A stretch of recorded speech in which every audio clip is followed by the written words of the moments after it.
The courtroom doors opened at 2:15 p.m., and 47-year-old Miguel Santos walked in slowly, supported by his wife Carmen. His once powerful frame had withered to barely 140 pounds. His skin had a grayish pallor, and he moved with the careful precision of someone in constant pain. He wore his best clothes, a shirt and slacks that now hung loosely on his diminished body, and carried a worn folder containing medical records and pay stubs. Carmen held his arm protectively, her eyes red from crying. Across the courtroom, in stark contrast, sat Robert Hastings, owner of Hastings Construction Development. He wore a $4,000 suit, checked his Rolex, $25,000, impatiently, and sat flanked by two attorneys in expensive dark suits carrying leather briefcases. Before we dive into what happened in that courtroom, if you believe in justice and want to support a new channel dedicated to sharing these powerful stories, please hit that subscribe button and like this video. Every subscription helps us bring more of Judge Caprio's wisdom to light. The bailiff called the case Miguel Santos versus Hastings Construction Development. Civil matter, unpaid wages and benefits, $11,600. Judge Frank Caprio looked up from the file, and in his 37 years on the bench, he immediately sensed the gravity of the situation. The plaintiff looked gravely ill. "Mr. Santos, are you able to proceed today? Would you like to sit down?" Miguel nodded weakly. "Yes, Your Honor, I can stand. This is important." His accent was thick. English was clearly his second language. Carmen helped him to the plaintiff's table. "Mr. Santos, I'm looking at your complaint. You're seeking $8,400 in unpaid wages for 6 weeks of work and $3,200 in accrued paid time off. Is that correct?" "Yes, Your Honor. I worked for Mr. Hastings 19 years. Always on time, always work hard. But he won't pay my last 6 weeks, and he won't pay vacation time I earned." Robert Hastings' attorney, a polished man named Gregory Walsh, stood immediately. "Your Honor, my client disputes these claims. Mr. Santos failed to properly document his hours, left a major project incomplete, and abandoned his position without notice. Hastings Construction has no obligation to pay for work that wasn't properly verified or completed." Judge Caprio looked at Miguel. "Mr. Santos, did you document your work hours?" "Yes, Your Honor. Every day I clock in, clock out. Foremen sign my timesheet every Friday. I have copies." He pulled out crumpled papers from his folder with shaking hands. "And why did you leave your position?" Miguel's voice broke. "Your Honor, I have cancer. Pancreatic cancer, stage 4. On September 15th, I collapse at worksite. Ambulance take me to hospital. Doctors say I have 3 to 6 months to live." The courtroom went completely silent. Even Robert Hastings' attorneys looked uncomfortable. "I'm very sorry to hear that, Mr. Santos." Judge Caprio's voice was gentle. "When you collapsed, what happened with your employment?" Carmen spoke up, her English better than her husband's. "Your Honor, may I explain? I'm Carmen Santos, Miguel's wife. When Miguel collapsed, his foreman called 911. Miguel was in the hospital for 8 days. The doctors did tests and found the cancer has spread to his liver, his lungs. They say there is no treatment that will cure him, only make him comfortable." "Did you notify Mr. Hastings about the medical emergency?" "Yes, Your Honor. I called the office that same day from the hospital. I told them Miguel was very sick, that doctors were running tests. They said okay, they would hold his paycheck until he came back." "But they never paid him." "No, Your Honor. 2 weeks later, I called to ask about the paycheck. They said Miguel abandoned his job, that they don't pay people who don't show up." What happened next would reveal the depth of the employer's cruelty. Judge Caprio picked up hospital records from Miguel's folder. Mr. Hastings, your employee collapsed on your construction site and was taken by ambulance to Rhode Island Hospital. His wife notified your office the same day. Why do you consider this abandoning his job? Robert Hastings leaned forward, his voice dismissive. Your Honor, we run a business, not a charity. Miguel signed a contract that clearly states employees must provide documentation for absences.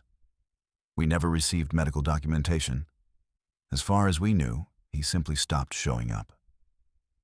Carmen pulled out more papers. Your Honor, I faxed medical records to their office on September 20th. I have the fax confirmation.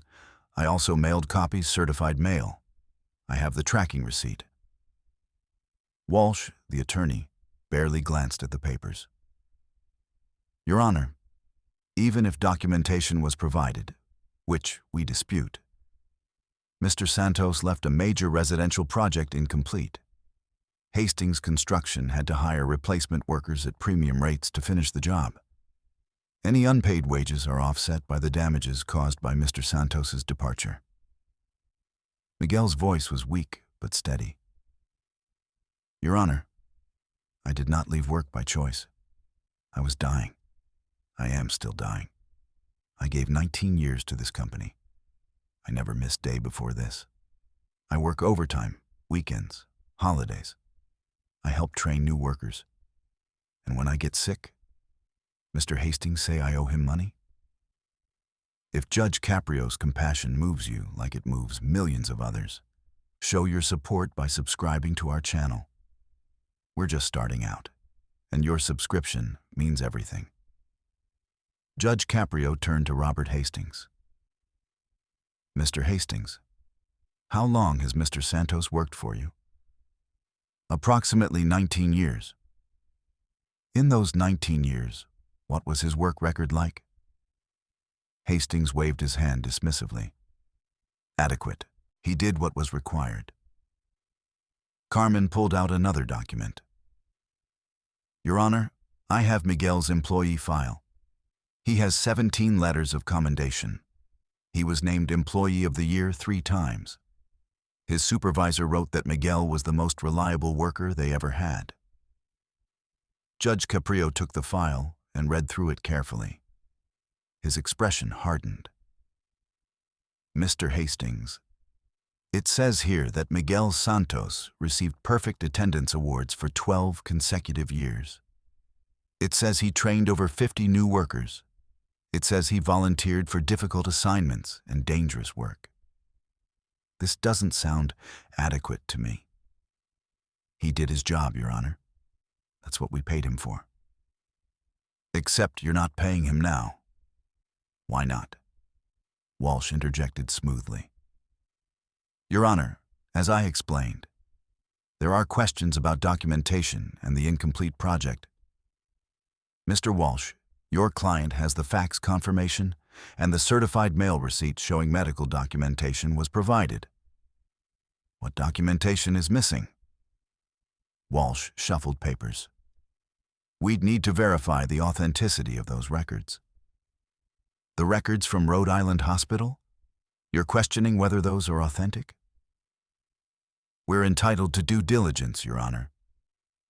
Judge Caprio leaned back, studying Robert Hastings carefully. Mr. Hastings, how much is your company worth? I don't see how that's relevant. Answer the question. Hastings Construction Development is privately held. Our annual revenue is approximately $40 million. And you're refusing to pay an employee who worked for you for 19 years and is now dying of cancer. You're refusing to pay him $11,600, less than 0.3% of your annual revenue. Your Honor, it's a matter of principle. We can't set a precedent of paying workers who don't fulfill their contractual obligations. Miguel spoke quietly. Mr. Hastings, I never asked you for anything in 19 years. I work hard. I make you money. Now I am dying. And you say I don't deserve my own wages? Hastings didn't even look at him. It's not personal. It's business. Judge Caprio's voice turned cold. Mr. Hastings, I'm going to ask you a direct question, and I want a truthful answer.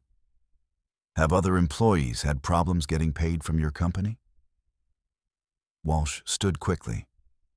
Your Honor, that's beyond the scope of this case. Sit down, Mr. Walsh. Mr. Hastings, answer the question. Hastings shifted in his seat. We occasionally have disputes about hours worked or project completion. It happens in construction. How many employees have filed wage claims against your company in the past 5 years? I'd have to check with my accountant. Guess. Maybe 10 or 12. Judge Caprio pulled out a document. According to the Rhode Island Department of Labor, Hastings Construction has had 37 wage violation complaints filed against it in the past 5 years. 37. And I noticed something interesting about these complaints. 29 of them are from workers with Hispanic surnames. Would you care to explain that? The courtroom erupted in whispers. Walsh looked blindsided. Clearly, this information was news to him, too. Your Honor, I employ many Hispanic workers. It's coincidental. Coincidental that you have a pattern of not paying immigrant workers? That you target people who might be afraid to pursue legal action because of language barriers or immigration concerns? That's a baseless accusation. Is it? Because I'm looking at a pattern here. Hardworking employees, many of whom have been with your company for years, suddenly have documentation problems or abandon their jobs right when you owe them money. And now we have Miguel Santos, who gave you 19 years of loyal service. And when he collapses from terminal cancer, you call it abandoning his job. Miguel was crying now, quietly, Carmen's arm around his thin shoulders. Judge Caprio stood up from his bench. Mr. Hastings, I've been on this bench for 37 years. I've seen greed. I've seen callousness. But what you've done to Miguel Santos, refusing to pay a dying man the wages he earned, is one of the most heartless things I've witnessed. Your Honor, I have a business to run. You have a responsibility to the people who built that business. Miguel Santos gave you 19 years. He was there when you needed him. He worked overtime, weekends, holidays. He trained your workers. He made you money. And now, when he's dying, when he needs his earned wages to pay for medical care and support his family, you hide behind paperwork and technicalities. I'm entitled to protect my business interests. And Miguel Santos is entitled to his wages. This isn't about business, Mr. Hastings. This is about basic human decency, which you clearly lack. Judge Caprio sat back down and began writing. Here's what's going to happen. First, you will pay Miguel Santos the full amount of $11,600, $8,400 in unpaid wages, and $30,200 in accrued vacation time within 7 days. Your Honor, I'm not finished. Second, you will pay a penalty of $25,000 to Mr. Santos for your bad faith refusal to pay earned wages. That brings the total to $36,600. Hastings shot to his feet. $25,000. That's outrageous. What's outrageous is that a man with terminal cancer had to drag himself to court to get the money he earned. Sit down.